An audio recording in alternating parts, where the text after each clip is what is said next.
तो कहानी की शुरुआत में हमें एक गेम का सीन दिखाया जा रहा होता है जिसमें एक आदमी को उसकी फियोंसे मार देती है। फिर सीन हमारे एमसी की ओर शिफ्ट होता है और हमें हमारे एमसी के बारे में पता चलता है जिसका नाम होता है किम वोजिन। किम वोजिन एक गेम डेवलपर है और अपनी कंपनी के अपकमिंग प्रोजेक्ट पे काम कर रहा है। किम वोजिन अभी जिस प्रोजेक्ट पे काम कर रहा है वो एक ट्रिपल ए टाइटल गेम है जिसके अंदर में उसकी कंपनी यानी रियो स्टूडियोज ने अपना सारा का सारा पैसा लगा दिया है। फिर किम वोजिन हमें बताता है कि वो पिछले कुछ महीनों से ओवर टाइम कर रहा है। एक इन गेम कैरेक्टर जिसका नाम डकलिन वोन ग्रहान युक्लिन है, ये एक इंटरमीडिएट बॉस है जिसका मरना तय है। तभी पीछे से एक लड़की आती है जिसका नाम होता है इन यू अरा, जो कि हमारी फीमेल लीड है और किम यूजिन की एक्स गर्लफ्रेंड रह चुकी है। एंड वो उससे किम वोजिन से पूछती है कि टेस्ट कैसा चल रहा है। किम वोजिन फिर हमें अपनी पास्ट के बारे में बताता है। वो हमें बताता है कि इन्युआरा के साथ में बिताया हुआ हर पल उसके लिए बहुत खास था। वह उसे अभी भी प्यार करता है, लेकिन उन दोनों के ब्रेकअप का कारण किम वोजिन खुद ही था। लेकिन अब ब्रेकअप के 6 महीने बाद इन्युआरा मूव ऑन कर चुकी है एंड उसका एक नया पार्टनर है। किम यूजिन फिर इन्युआरा से उसके नए पार्टनर के बारे में पूछता है, लेकिन इन्युआरा उसे चुप करा देती है और कहती है कि तुम अपने काम पर ध्यान दो। तभी किम वोजिन खिड़की से नीचे झांक रहा होता है और देखता है कि इन्यू का नया पार्टनर उसके लिए नीचे इंतजार कर रहा है। अभी काफी रात हो चुकी थी तो किम वोजिन उसे अपने पार्टनर को ज्यादा इंतजार नहीं कराने कहता है एंड उसे उसके साथ चले जाने के लिए कहता है। फिर इन्युआरा वहां से चली जाती है एंड उसके जाने के बाद किम वोजिन अपने आप को उस इन गेम कैरेक्टर जिसका नाम डकलिन था उससे कंपेयर करने लगता है। यहाँ पर किम वोजिन हमें डकलिन की बैक स्टोरी बताता है। यहाँ पर हमें पता चलता है कि डकलिन अपने बचपन में एक जीनियस मेज कहलाया जाता था, लेकिन जैसे जैसे वो बड़ा हुआ वो एक एवरेज मेज ही था। लेकिन नोबल बैकग्राउंड से होने के कारण उसमें काफी ज्यादा एरोगेंस था एंड उसकी जो पर्सनालिटी डेवलप हुई वो काफी बेकार थी। मतलब इतनी बेकार कि तुम उसे इंसान भी नहीं कह सकते, ये वूजिन खुद कह रहा होता है। वैसे तो डकलिन ताकतवर बनेगा जैसे जैसे सिनेरियो प्रोग्रेस करता है, लेकिन वो पहले से ऐसे लोगों से घेरा हुआ है जो कि उससे नफरत करते हैं। लेकिन वूजिन को पसंद नहीं आता कि डकलिन उससे इंस्पायर्ड कैरेक्टर है एंड उसके अंदर में बिल्कुल ही एवरेज एट्रीब्यूट्स हैं, तो वो उसके एट्रीब्यूट्स के साथ में छेड़खानी करता है और उनमें कुछ नए एट्रीब्यूट्स ऐड करता है जिससे कि जिनसे कंपनी को शक ना हो कि भाई इसमें कुछ ज्यादा छेड़खानी की गई है। तो vision comprehension, sharp eyesight, iron man, ऐसे कुछ अच्छे अच्छे एट्रीब्यूट्स को जो है ऐड कर देता है, लेकिन उसे फिर शर्म आने लगती है कि इतनी खासियत है तो मुझ में है नहीं। तो भाई वो रिवर्ट करने जा रहा होता है इन एट्रीब्यूट्स को, लेकिन तभी होता ये है कि वोजिन को डेवलपर रेन का मैसेज आता है। वो उसे खिड़की से बाहर झांकने के लिए कहती है। वोजिन देखता है कि आसमान फट चुका है एंड वहां से काफी सारी लाइटनिंग गिर रही है।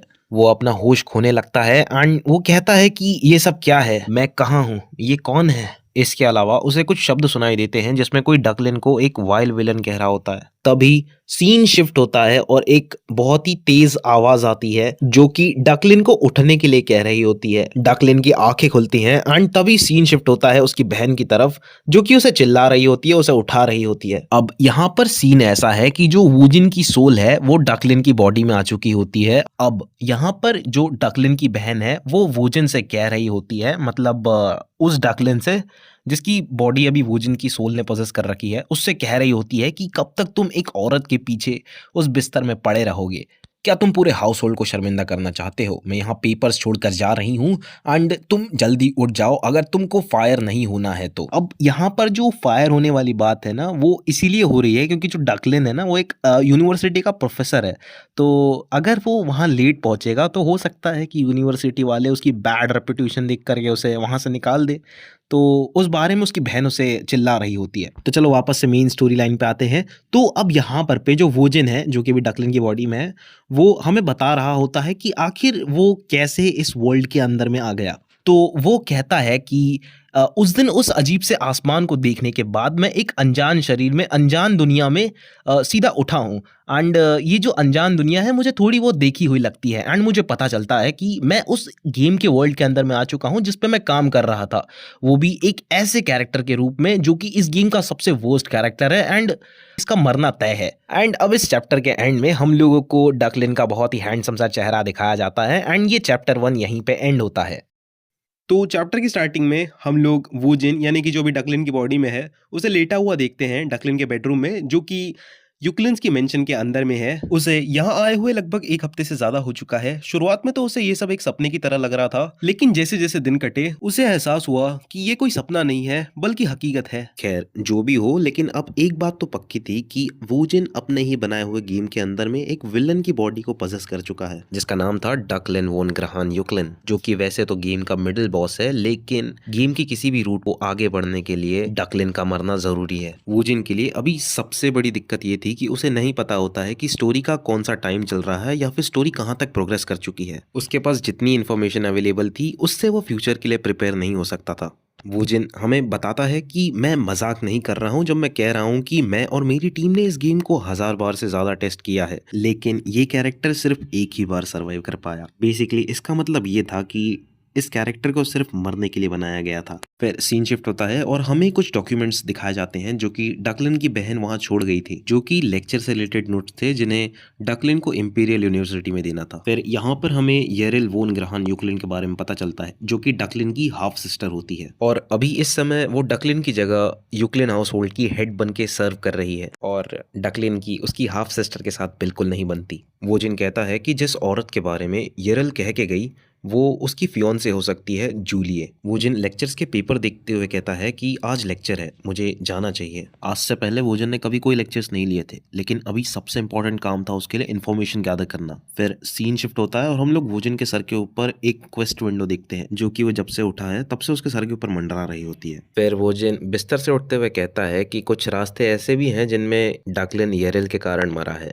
अब यहाँ पर वोजिन हमें स्टोर करेंसी के बारे में बताता है, जो कि उसे क्वेस्ट कंप्लीट करने से मिलती है। उसे जो अभी नया क्वेस्ट मिला था वो था कि उसे यूनिवर्सिटी में जाकर के लेक्चर लेना है, जिसके लिए उसे 0.5 स्टोर करेंसी का रिवॉर्ड मिलने वाला था। फिर वोजिन हमें बताता है कि उसे लेक्चर के टॉपिक के बारे में कुछ भी नहीं पता, लेकिन उसके पास एक ऐसी यूनिक ग्रेड की एबिलिटी है जो कि उसे दुनिया की किसी भी चीज को समझने में मदद करती है, जिसका नाम है कॉम्प्रिहेंशन। ये एबिलिटी उन एबिलिटीज में से है जिन्हें वोजिन ने डकलिन की कैरेक्टर प्रोफाइल में छेड़खानी करते वक्त डाला था, लेकिन तभी डेवलपर इनके मैसेज आ जाने के कारण वो उन्हें रीसेट नहीं कर पाया। नाउ अब सीन चेंज होता है और हम लोग वोजिन को कपड़े बदलते हुए देखते हैं। वोजिन हमें यहाँ बताता है कि भले ही से उसे ये कपड़े और बाथरूम अनजाना सा लग रहा हो, लेकिन वो इन्हें बिना किसी दिक्कत के यूज कर पा रहा है। उसे ऐसा लग रहा है कि मानो उसने अपनी सारी जिंदगी डकलिन बन के ही जी है। फिर वोजिन हमें बताता है कि अगर मैं ऐसे कपड़े पहनूं तो मुझे कुछ अजीब सा लगेगा, लेकिन अभी इस समय मैं काफ़ी कंफर्टेबल और एलिगेंट फील कर रहा हूं। ऐसा डकलिन के कुछ और एट्रीब्यूट जैसे कि इंटिमिडेशन, डिग्निटी और एस्थेटिक सेंस की वजह से है। ये कुछ ऐसा है कि मानो कोई उससे कह रहा हो कि ये शरीर अब उसका हो चुका है। वोजिन फिर हमें बताता है कि वो अब कुछ ऐसा भी नहीं कहना चाहता जो कि रूट समझा जाए। फॉर्मेलिटी अब वोजिन के लिए काफ़ी आम बात हो चुकी थी। फिर वोजिन कहता है कि मुझे ऐसा लगता है कि मैं एक नोबल सुपीरियर मेंबर बन चुका हूँ नोबिलिटी का, लेकिन उसे पता था कि ये सब बस एक बकवास है। वो एक साउथ कोरिया का आम इंसान है जिससे कि उम्मीद ही नहीं की जा सकती, लेकिन वो हार नहीं मानने वाला था। फिर सीन चेंज होता है और हम लोग वोजिन, जो कि अभी डकलिन की बॉडी में है, उसको एक कार में बैठते हुए देखते हैं। वोजिन कार में बैठते हुए कह रहा होता है कि मैं इतनी अच्छी कार में पहले कभी नहीं बैठा। कारों की बातें करते हुए उसे उस टाइम की याद आ जाती है जब इन यू का जो नया बॉयफ्रेंड होता है उसके लिए इंतजार कर रहा होता है और उसके पास एक बहुत ही अच्छी कार होती है, जिससे कि वो पूरी तरह चिढ़ जाता है। फिर वोजिन अपने बाजू में एक बंदे को बैठा हुआ देखता है और मन में कहता है कि ये बंदा कौन है। वो बंदा डकलिन को प्रोफेसर कहते हुए गुड आफ्टरनून करता है और उसे कुछ कागजात थमा देता है। ये बंदा डकलिन का असिस्टेंट होता है, जिससे कि वोजिन अभी पूछता है कि क्या तुम विजार्ड हो। वो बंदा झिझकते हुए कहता है कि मैं आपके लिए 3 साल से काम कर रहा हूँ। वोजिन इस बात को मजाक कहते हुए टाल देता है और उसके दिए गए डॉक्यूमेंट्स की तरफ देखने लगता है। उसे पहले तो लगता है कि ये कोई लेक्चर मटेरियल होगा, लेकिन उसे बाद में पता चलता है कि ये बस एक स्क्रिप्ट है जो कि डकलिन को रीड करनी होती है लेक्चर देते वक्त। इसके अंदर में लेक्चर को लेकर के शुरुआत से लेकर के अंत तक की सारी जानकारी मौजूद होती है। फिर वोजिन डकलिन का मजाक उड़ाते हुए कहता है कि ऐसा हो ही नहीं सकता कि ये बंदा खुद लेक्चर का मटेरियल प्रिपेयर करता रहा होगा, अगर हम लोग देखें कि वो कितना प्राइडफुल और अनटैलेंटेड है तो। मतलब डकलिन का असिस्टेंट उसका सारा काम करता रहा होगा। हिचकिचाते हुए फिर वोजिन उस बंदे को उसके काम के लिए शाबाशी देता है, लेकिन वो बंदा चौंक सा जाता है क्योंकि ये शब्द डकलिन के मुंह से आ रहे थे। ये इतनी अजीब बात थी कि इवन कार ड्राइवर भी शॉक हो गया था। फिर वोजिन अपने आप से सवाल करता है कि आखिर कितना घटिया इंसान हूं मैं। मुझे घिन आ रही है दूसरों को एक छोटा सा कॉम्प्लीमेंट देने में भी। क्या यही डकलिन का असली रूप है? वोजिन कहता है। उसे ऐसा लग रहा होता है कि मानो डकलिन की जो कॉन्शियसनेस है वो वोजिन की कॉन्शियसनेस को ओवरटेक करना चाह रही हो। फिर सीन चेंज होता है और वो लोग यूनिवर्सिटी पहुंच जाते हैं। वोजिन कार से उतरता है और हमें इम्पीरियल यूनिवर्सिटी देखने के लिए मिलती है। फिर हमें वो जगह देखने के लिए मिलती है जहाँ पे डकलिन का लेक्चर होने वाला था। काफ़ी सारे बच्चे वहाँ पर बैठे होते हैं और डकलिन के बारे में ही बात कर रहे होते हैं। वो जिन लेक्चर हॉल में पहुँचता है और सबको ध्यान देने के लिए कहता है और वो अपना इंट्रोडक्शन देना चालू कर देता है। फिर से हमें डकलिन का हैंडसम सा चेहरा देखने के लिए मिलता है, जिसके लिए उसकी कुछ स्टूडेंट्स भी पागल हो जाती हैं। उन्हें वो काफ़ी कूल लगता है, लेकिन इसी भीड़ में एक लड़की और बैठी हुई होती है जिसे ये कूल शब्द बिल्कुल पसंद नहीं आता। वो गुस्से में कहती है, आखिरकार हम मिले गए मेरे पिता के दुश्मन। एंड ये चैप्टर यहीं एंड हो जाता है। तो चैप्टर की शुरुआत में हम एक लड़की की बैक स्टोरी देखते हैं। वो हमें बता रही होती है कि आज से 3 साल पहले मेरे फादर ने सुसाइड कर लिया। उन्होंने स्पेल इंटरप्रेशन की रिसर्च के लिए अपनी ज़िंदगी के कई साल लगा दिए, लेकिन उन्होंने अपनी जान ले ली जब किसी ने उनके सारे रिसर्च पेपर्स चोरी कर लिए। और जिस इंसान ने वो सारे रिसर्च पेपर्स चोरी किए थे, बाद में वो स्पेल इंटरप्रेशन का जीनियस कहलाया गया। हाँ, मैं उस डकलिन के बारे में बात कर रही हूँ। वो कहती है, मैं कुछ नहीं कर सकती थी। मैंने अपने पिता के मरने के बाद अपना सब कुछ खो दिया था। नोबल होने की वजह से ना सिर्फ मैंने अपना घर गंवाया, बल्कि अपनी सारी ज़मीन और सारी बेशकीमती चीजें जो भी मैं ओन करती थी सब कुछ गवा दिया। आखिर में ऐसी कोई जगह नहीं बची जहां मैं जा सकती थी। तब मैंने खुद से एक वादा किया कि मैं डकलिन से रिवेंज लेकर रहूंगी। और उस दिन के बाद से मैंने जी तोड़ मेहनत की जब तक मैं इंपीरियल यूनिवर्सिटी, जहां पर डकलिन प्रोफेसर था, वहां मेरा एडमिशन नहीं हो गया। मैं कुछ ऐसा जानती हूँ जो कि दूसरे स्टूडेंट्स नहीं जानते। उसकी स्पेल इंटरप्रेशन की एबिलिटीज बस एक दिखावा है जो कि मेरे पिता से चोरी की गई है। मेरे घर को तबाह करने के बाद भला वो चैन से कैसे जी सकता है? तुम मेरे पिता के हक की जगह पर खड़े हो। वो अपना गुस्सा कंट्रोल करते हुए कहती है, मैं उसके सारे झूठों को सबके सामने लाना चाहती हूँ और उसे इसी वक्त मार देना चाहती हूँ, लेकिन उसके लिए मुझे इंतजार करना होगा। उसे बर्बाद करने के लिए मुझे और प्रिपरेशंस करनी होंगी, एक परफेक्ट रिवेंज करने के लिए। फिर सीन चेंज होता है और डकलिन सबको ध्यान देने के लिए कहता है, क्योंकि वो अपना लेक्चर स्टार्ट करने वाला था। वो सबसे पहले अपना इंट्रोडक्शन देते हुए कहता है कि मैं हूँ मेज टावर का सीनियर प्रोफेसर। एक मोनार्क रैंक का मेज होने के नाते मेरी एलिमेंट्स पर पकड़ अच्छी है। मुझे तुम्हारा स्पेशल लेक्चरर बनाया गया है। और एक छोटी सी बात याद रखना कि मेजेस ओवरऑल 11 रैंक्स में डिवाइडेड है और जो मोनार्क रैंक है वो उसमें से 4th रैंक है। तो चलो स्टोरी पे आते हैं वापस से। फिर डकलिन अपना लेक्चर स्टार्ट करता है। वो कहता है, यहाँ तक पहुंचने के बाद तुम सभी को इतना तो पता होगा कि मैजिक को 3 प्रॉपर्टीज और 9 कैटेगरीज में डिवाइड किया गया है। तो प्रॉपर्टीज हैं ओरिजिन, जो कि मैजिक की फाउंडेशन है, एलिमेंट्स जो कि मैजिक का फिजिकल मेकअप है, एंड लास्टली मटेरियल जो कि मीडियम है मैजिक का। और कैटेगरीज में आती है summoning, spiritual, destruction, support, manipulation, ductility, enchantment, harmony और आखिर में आती है स्पेशलाइजेशन। डकलिन सबको समझाते हुए कहता है, इसीलिए मेजेस को। और इसके बाद में यहाँ वो जिन जो कि डकलिन है, वो खुद से बात करते हुए कहता है कि ये उम्मीद से ज्यादा आसान है। ना सिर्फ ये मेरा पहला लेक्चर है, बल्कि मैं एक ऐसा सब्जेक्ट पढ़ा रहा हूँ जिसके बारे में कुछ नहीं जानता। भले ही से मैं स्क्रिप्ट पढ़ रहा होगा, लेकिन मुझे लगता है मैं स्क्रिप्ट के कंटेंट्स को पहले से जानता हूँ। फिर वो हमें समझाते हुए बताता है कि ऐसा क्यों हो रहा है। जो इंटिमिडेशन और डिग्निटी वाला ट्रेट है, उसने सबकी अटेंशन मेरे ऊपर बनाए रखी है, और इलिटिज्म ट्रेट मुझे ये सारी अटेंशन से झिझकने से बचाता है। प्रेशर फील करने की जगह मुझे ये सब कुछ बिल्कुल नेचुरल लगता है। डकलिन के ट्रेट उसे एक अच्छा टीचर बनाते हैं। फिर लेक्चर कंटिन्यू होता है और डकलिन सबको समझाता है, माना के अलग अलग इस्तेमाल होते हैं।